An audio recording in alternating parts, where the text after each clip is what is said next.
नमस्कार विद्यार्थियों, मैं अनिल कुमार जैन एमपीएस प्रतापनगर से एक बार पुनः आपके मध्य पिछले वीडियोज के माध्यम से हम कक्षा 9वीं व 10वीं के कई टॉपिक्स पर बात कर चुके हैं। अभी भी आपके मन में कोई विकल्प है, कोई प्रश्न है तो आप मुझे 9887261591 पर कॉल कर सकते हैं।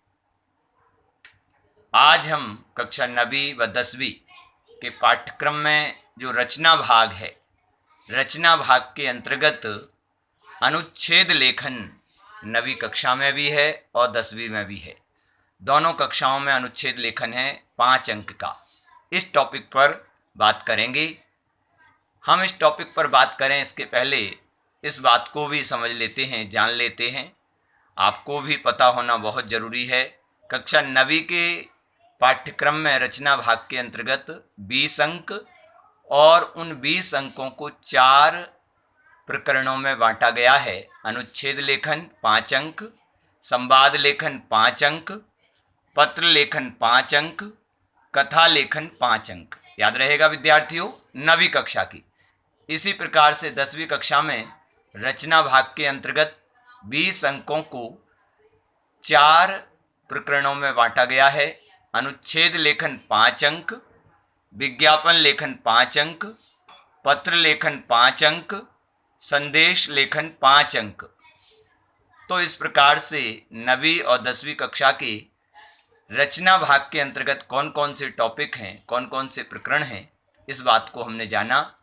आज हम 9वीं और 10वीं दोनों कक्षाओं के लिए अनुच्छेद लेखन प्रकरण को पढ़ेंगे। इस अनुच्छेद लेखन प्रकरण को पढ़ते हुए हम किन किन बातों को जानेंगे, एक बार दृष्टिपात कर लेते हैं। अनुच्छेद का स्वरूप व परिभाषा को जानेंगे, परिभाषा के आधार पर निकले संकेत बिंदुओं को जानेंगे, एक अच्छे अनुच्छेद की विशेषताएं क्या होती हैं इस बारे में जानेंगे, अनुच्छेद की विविध जो शैलियां हैं उनके बारे में जानेंगे, अनुच्छेद पर शैलियों का क्या प्रभाव पड़ता है इस बात को जानेंगे, अनुच्छेद लिखते समय ध्यान रखने योग्य महत्वपूर्ण बिंदु क्या क्या होने चाहिए उन्हें जानेंगे, अनुच्छेद के महत्वपूर्ण विषय, और अंत में 2 टॉपिक पर मैंने अनुच्छेद को यहाँ पर संपादित किया है, उसे भी आप पढ़ सकेंगे, देख सकेंगे। चलिए आगे बढ़ते हैं हम। अनुच्छेद की परिभाषा किसी एक भाव या विचार को व्यक्त करने के लिए लिखे गए संबद्ध लघु वाक्य समूह को अनुच्छेद लेखन कहते हैं। विद्यार्थियों ध्यान दिया, किसी एक भाव या विचार को, हमारे मन में कोई एक भाव आया, कोई एक थॉट आया, आत्मनिर्भर भारत यह विचार आया, अब इस पर अनुच्छेद लेखन, तो उससे संबद्ध जो भी वाक्य समूह हैं, लेकिन वो संक्षिप्त होना चाहिए, लघु होना चाहिए, निबंध जैसा विस्तार को प्राप्त नहीं होना चाहिए।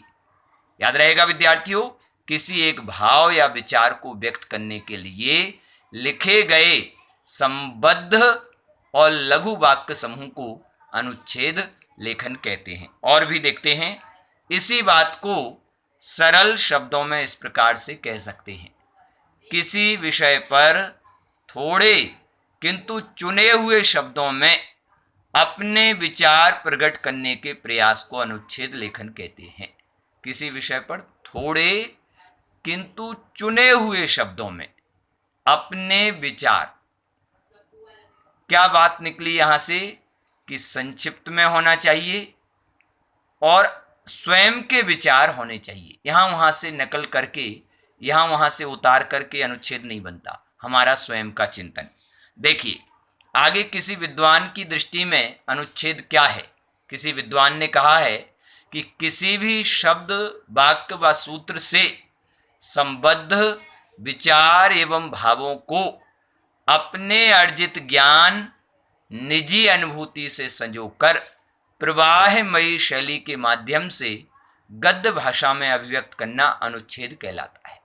क्या बात निकली विद्यार्थियों, कोई शब्द मिला आपको, कोई वाक्य मिला, कोई एक सूत्र, कोई एक विचार, कोई एक थॉट, उससे जुड़े हुए जो विचार हैं, भाव हैं, उन्हें अपने अर्जित ज्ञान और निजी अनुभूति, मतलब उस बारे में हमने पूर्व में कुछ पढ़ा हो, हमने उस बारे में जाना हो, हमारा स्वयं का चिंतन हो, हमारी स्वयं की उस पर दृष्टि हो, और उस आधार पर जो प्रवाहमयी शैली में गद्य भाषा में अभिव्यक्ति दी जाती है संक्षिप्त में, वह अनुच्छेद कहलाती है। देखिए, अनुच्छेद की इन परिभाषाओं के आधार पर निम्नलिखित बातें निकल करके आती हैं। क्या क्या? अनुच्छेद किसी भाव या विचार का लघु विस्तार है, विषय संबद्ध एक लघु वाक्य समूह है, थोड़े किंतु चुने हुए शब्दों में अपने विचार प्रकट करने का प्रयास है, अपनी अनुभूति को प्रवाहमयी गद्य भाषा में अभिव्यक्त करना ही अनुच्छेद है। अर्जित ज्ञान का 100 से 120 शब्दों में प्रगटीकरण ही अनुच्छेद है। आपके पाठ्यक्रम में अनुच्छेद लेखन 5 अंक का है, और उस दृष्टि से आप 1 से 1.5 पृष्ठ, 1 से 1.5 पृष्ठ मतलब 100 से 120 शब्दों में अभिव्यक्ति देंगे तो वह 5 अंकों की दृष्टि से पर्याप्त मानी जाएगी। आपको इससे अधिक विस्तार नहीं देना है। चलिए, एक अच्छे अनुच्छेद की क्या क्या विशेषताएं हो सकती हैं? भाई, ये विशेषताएं अनुच्छेद में होंगी, इन विशेषताओं से युक्त अनुच्छेद होगा तो आपका अच्छा अनुच्छेद माना जाएगा, एक परिपूर्ण अनुच्छेद माना जाएगा। क्या क्या? पूर्णता। सबसे पहले अनुच्छेद में पूर्णता एक अनिवार्य शर्त है कि जिस टॉपिक को लेकर के हम चले हैं उस टॉपिक को अंत तक हम निष्कर्ष तक ले जाएं, एक अंतिम बिंदु तक ले जाएं। ऐसा नहीं हो कि हम बातें तो बहुत कर जाएं, विस्तार तो 2 पेज का दे दें और बाद में कहें कि हम तो 2 पृष्ठ का अनुच्छेद लिख के आए हैं, अब तो हमारे अंक कोई नहीं काट सकता। ऐसा नहीं है। 2 पृष्ठ लिख देना अनुच्छेद नहीं। हम जिस टॉपिक को लेकर के हमने बात प्रारंभ की है, हमने चर्चा प्रारंभ की है, उस टॉपिक को किसी एक अंतिम निष्कर्ष तक ले जाएं, अंतिम टॉपिक, अंतिम बिंदु तक ले जाएं, तो वो पूर्णता मानी जाएगी। हमने विस्तार बहुत दिया, विषय से विषयांतर हो गए, बातें बहुत की, लेकिन हम उसे एक पूर्णता नहीं दे पाए 100 से 120 शब्दों में, तो वो अनुच्छेद नहीं माना जाएगा। क्रमबद्धता। हम अपने विचारों को एक सुनिश्चित क्रम में विस्तार दें, एक क्रम से चलें, इसका नाम है क्रमबद्धता। विषय केंद्रिकता। जो टॉपिक आया है उसी पर हम केंद्रित रह करके, उसी के इर्द गिर्द रह करके अपनी बात को विस्तार दें, इधर उधर नहीं घूमें, इधर उधर अन्य बातों की चर्चा नहीं करें। सामासिकता।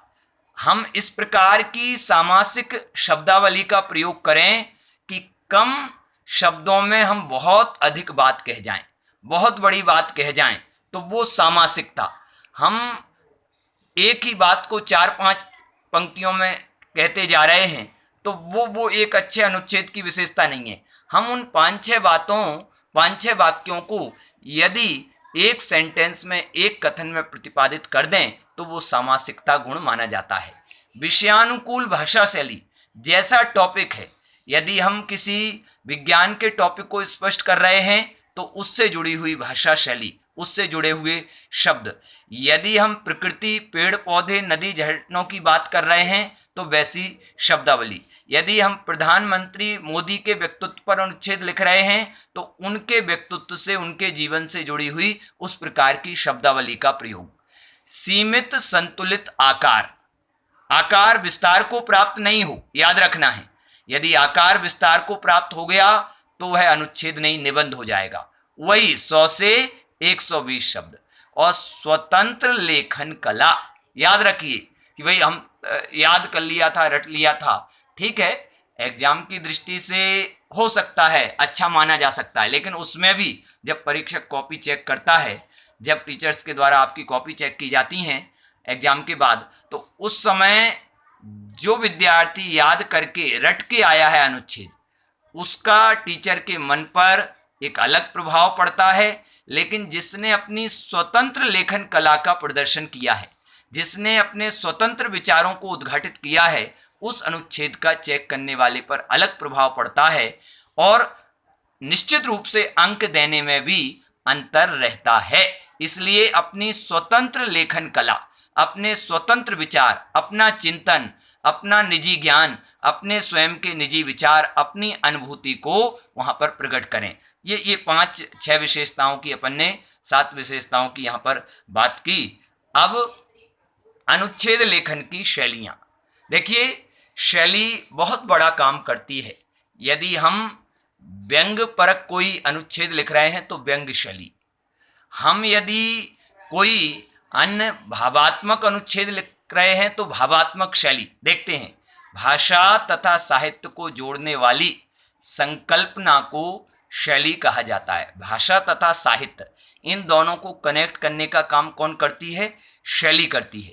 भाषा की प्रयुक्ति विशेष, विधा विशेष तथा प्रयोक्ता विशेष के अनुसार कि हम क्या प्रयोग कर रहे हैं। हम विज्ञान पर लिख रहे हैं, हम पर्यावरण पर लिख रहे हैं, हम समसामयिक विषयों पर लिख रहे हैं, हम किसी सामाजिक विषय पर लिख रहे हैं, हम किसी पर व्यंग कर रहे हैं। तो जिस प्रकार का हमारा टॉपिक है, जिस प्रकार का हमारा विषय है, उसके अनुरूप शैली का प्रयोग, उसके अनुरूप भाषा शैली का प्रयोग किया जाएगा। प्रयोक्ता विशेष के अनुसार भाषा में जो विभिन्नताएं दिखाई देती हैं उन्हें भाषा की शैलियां कहा जाता है। देखिए आगे बढ़ते हैं। शैलियों के प्रकार जान लीजिए। भावात्मक शैली, समास शैली, व्यंग शैली, तरंग शैली, चित्र शैली, व्यास शैली, वर्णनात्मक शैली, विवरणात्मक शैली, विचारात्मक शैली। भाई भाव प्रधान भावात्मक किसी एक विषय को ले रहे हैं तो वहां उस प्रकार की, हम कोई व्यंग का विषय ले रहे हैं तो उस प्रकार की व्यंग्यपूर्ण शैली का प्रयोग करेंगे। इसी प्रकार से अन्य शैलियों के बारे में समझना। देखिए आगे बढ़ते हैं हम अपने अनुच्छेद पर। शैलियों का क्या प्रभाव?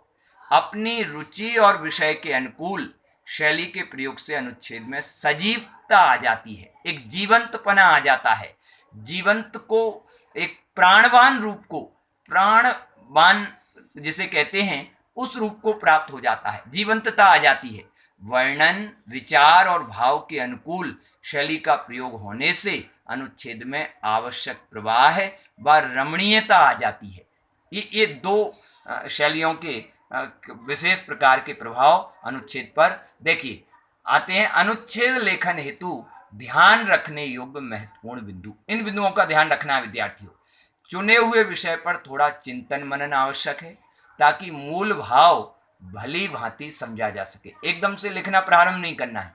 जो टॉपिक आया है उस पर 2 मिनट विचार करिए, 2 मिनट विचार करिए, फिर आगे बढ़िए।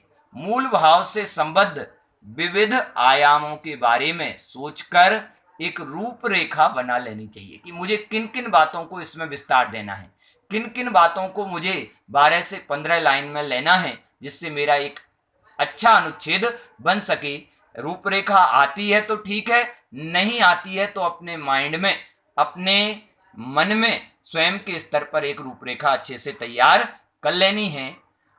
आगे, अनुच्छेद लिखते समय क्रमबद्धता बनी रहनी चाहिए, क्रम नहीं टूटना चाहिए विचारों का। याद रखिए, अनुच्छेद लिखते समय पुनरावृत्ति दोष से बचना चाहिए। एक ही वाक्य को, एक ही पंक्ति को, एक ही बात को 2-3 बार रिपीट कर रहे हैं और फिर कहा कि हम 1.5 पेज लिख करके आ गए कि नहीं, वो नहीं। आपने 1-2 बातों को ही पूरे 8-10 पंक्तियों में रिपीट कर दिया तो वो अच्छा अनुच्छेद नहीं माना जाएगा। अनुच्छेद में अप्रासंगिक या अनावश्यक बातों का समावेश नहीं होना चाहिए। यदि हम पर्यावरण की बात कर रहे हैं तो उसी से संबद्ध विस्तार होना चाहिए। यदि हम विज्ञान की बात कर रहे हैं तो उसी से संबद्ध विस्तार होना चाहिए। यदि हम माँ पर अनुच्छेद लिख रहे हैं, यदि हम समय के महत्व पर अनुच्छेद लिख रहे हैं तो वहीं से जुड़ा हुआ विषयगत विस्तार होना चाहिए। अनुच्छेद की भाषा सरल, सुबोध एवं विषयानुकूल होना चाहिए। जैसा विषय वैसी भाषा शैली का प्रयोग। देखिए, मुहावरे व लोकोक्तियों का आवश्यकता के अनुसार अपने अनुच्छेद को प्रभावी बनाने के लिए प्रयोग कर सकते हैं। अनुच्छेद की भाषा को प्रभावी बनाया जा सकता है। अनुच्छेद लेखन 100 से 120 शब्दों में किया जाना चाहिए। अनुच्छेद लिखने के बाद एक बार पुनः उसे ध्यानपूर्वक पढ़ना चाहिए, जिससे भाषागत व विषयगत कमियों को दूर करके उसे एक प्रभावी रूप प्रदान किया जा सके। याद रखिए, इन सब बातों को याद रखिए। आप अनुच्छेद के प्रारंभ में एक दो काव्य पंक्तियां देकर के भी अपनी जगह जगह उद्धरण नहीं देना है, नहीं तो वह निबंध का रूप ले लेगा, विस्तार हो जाएगा। आप प्रारंभ में एक दो काव्य पंक्तियां, उससे समय का महत्व है, जैसे तो काल करे सो आज कर, आज करे सो अब, पल में प्रलय होएगी, बहुर करेगा कब, ये दो पंक्तियां ऊपर दी जा सकती हैं। ऐसे उद्यम पर लिख रहे हैं तो उद्यमेन ही सिद्ध्यंति कार्याणि न मनोरथई न ही सुप्तस्य सिंहस्य पृशंति मुखे मृगः। ऐसा कोई संस्कृत का श्लोक याद है, हिंदी का कोई दोहा, तो उसे दिया जा सकता है, लेकिन बस एक ही जगह, बीच बीच में कहीं और नहीं। तो विद्यार्थियों, इस प्रकार से हमने अनुच्छेद लेखन पर चर्चा की। इसमें दो बातें और, 5 अंक का है तो समय कितना दें, तो आपको परीक्षा में इसको समय देना है लगभग 10 से 12 मिनट। 10 से 12 मिनट में आपका 1 से 1.5 पेज का अनुच्छेद लिखा जाना चाहिए। याद रखिए, समय कितना देना है, 10 से 12 मिनट का समय देना है। अनुच्छेद लेखन हेतु महत्वपूर्ण विषय, समय किसी के लिए नहीं रुकता, अभ्यास का महत्व, विद्यालय की प्रार्थना सभा, मीठी बोली का महत्व, मेरा प्रिय मित्र, मित्र के जन्मदिन का उत्सव, महामारी कोरोना, आत्मनिर्भरता की ओर भारत के कदम, एक प्रभावी नेतृत्व क्षमता वाले प्रधानमंत्री मोदी। अंत में विद्यार्थियों, मैंने योग का महत्व व सच्चा उत्साह, इन दो विषयों पर आपको अनुच्छेद लिख करके यहाँ पर दिए हैं, संपादित किए हैं। आप इन्हें पढ़िए। इस प्रकार से विद्यार्थियों, हमने अनुच्छेद लेखन की चर्चा की। धन्यवाद, नमस्कार। अगले वीडियो में पुनः मिलेंगे।